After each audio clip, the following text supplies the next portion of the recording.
What the hell is going on in the Epstein files? Well, this topic has been covered very well by some of the best to do it when it comes to the US, but I thought I would focus in on what it means for the UK and Europe. For years, the Epstein scandal has been framed as an American story, a grotesque case of individual abuse, elite hypocrisy, and institutional failures centered in the United States. But the 2026 release of millions of pages of documents by the US Department of Justice has blown that framing apart. What has emerged is now not just a list of names, but a transatlantic crisis, one that has hit Europe harder, faster, and more destabilizing than anywhere else.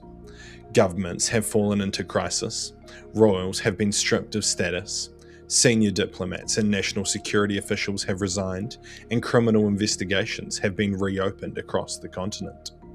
This is no longer about who knew Jeffrey Epstein. It's about what access he had and what it's done for European institutions once that access was documented. In this video, we'll break down who's been named, what the fallout has been country by country, and why the Epstein files have become something far bigger than a criminal scandal. Before we get into the names, it's crucial to understand what has changed.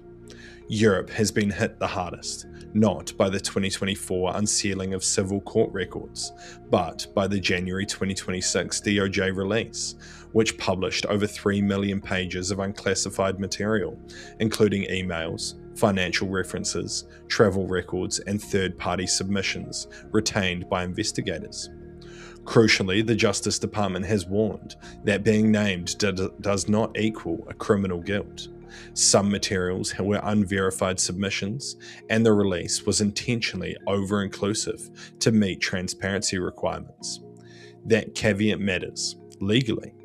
Politically, though, it has changed almost nothing, because across Europe, the consequences haven't been driven by courtroom standards. They're being driven by judgment, access, and institutional trust. No country has been destabilized more by the Epstein files than the UK. And that's because Britain combines royalty, political power, and financial authority in a way few modern states still do. The files provided further documentary detail about the sustained relationship between Jeffrey Epstein and Prince Andrew long after Epstein's 2008 conviction. Emails, images, and corroborating context removed what little ambiguity remained. This results were significant. King Charles III stripped Andrew of his remaining titles and forced him out of royal residence, a move framed explicitly as institutional self-preservation rather than punishment. British police confirmed they are reviewing new allegations connected to the period covered in the files, while political leaders have publicly urged Andrew to cooperate with US investigators. This wasn't just reputational damage. It was the monarchy signalling that association itself has become intolerable. If Andrew damaged the monarchy, Peter Mandelson exploded British politics. The files suggest that while serving as a senior minister during the financial crisis, Mandelson shared market-sensitive government information with Epstein and received financial transfers linked to Epstein-controlled accounts. That allegation moved the scandal from moral outrage to potentially misconduct in public office, one of the most serious charges in British law. The fallout was immediate. Mandelson resigned from the House of Lords, police opened a formal criminal investigation, the government was forced to release vetting records, and the Prime Minister admitted knowing of the relationship but not its depth. This wasn't about sex, it was about whether state power had been quietly compromised. In a wider context, Sarah Ferguson's charity closed explicitly because of the disclosures.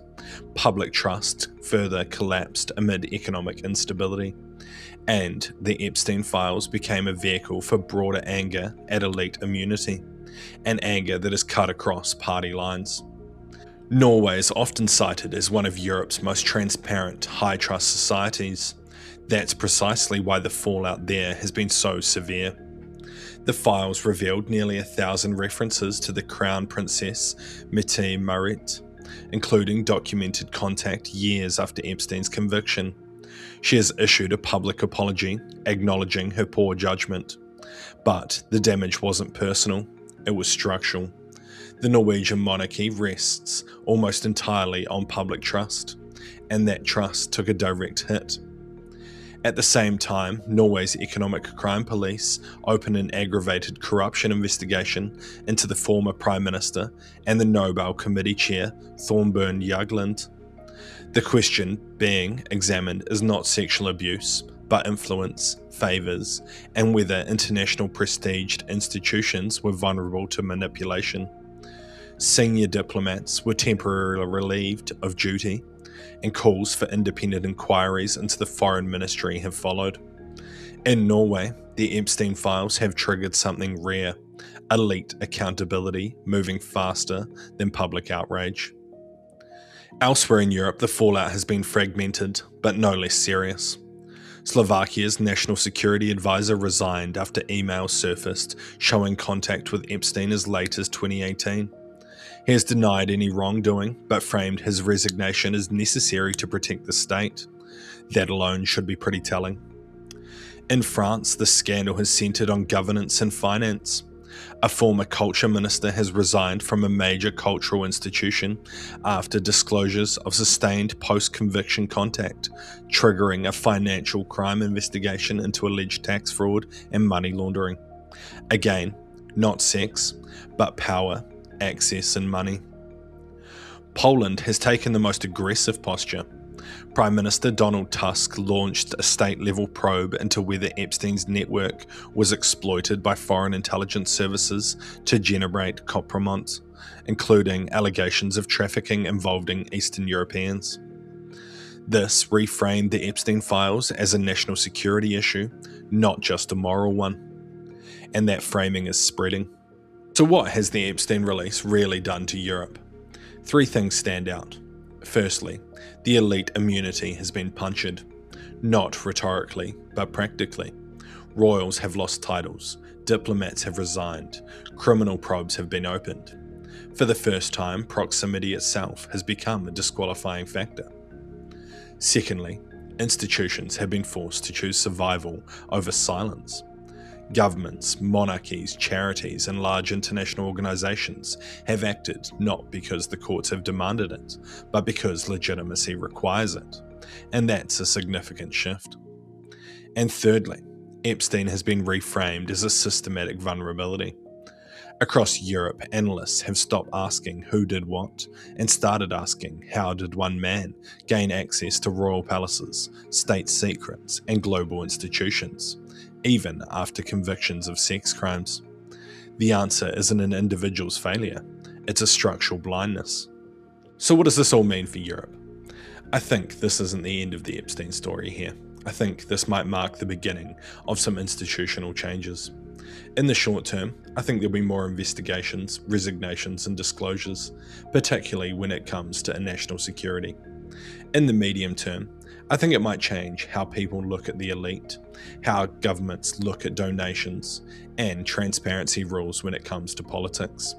Not out of some moral awakening, but more due to political necessity. The deeper risks rise in the potential for populist exploitation. When trust collapses completely, reform and radicalism can often emerge together. Europe is now facing the consequences of a system that prioritised access over accountability. The Epstein files did not create this system, they merely exposed it. So in conclusion, the Epstein files didn't just name people, they named a problem. Across Europe, institutions are discovering that the price of silence was higher than the price of exposure, and that legitimacy, once lost, is hard to reclaim. This isn't about the past anymore. It's about whether Europe's elites can prove that power is still accountable, or whether the scandal becomes the moment the public stopped believing that there ever was. Thank you for watching this week's video. Let me know in the comments down below what you think about the Epstein files in Europe and your thoughts on the video. I really appreciate any feedback. I've been your host Daniel, this is HM Intelligence, and I'll see you again next time. See you!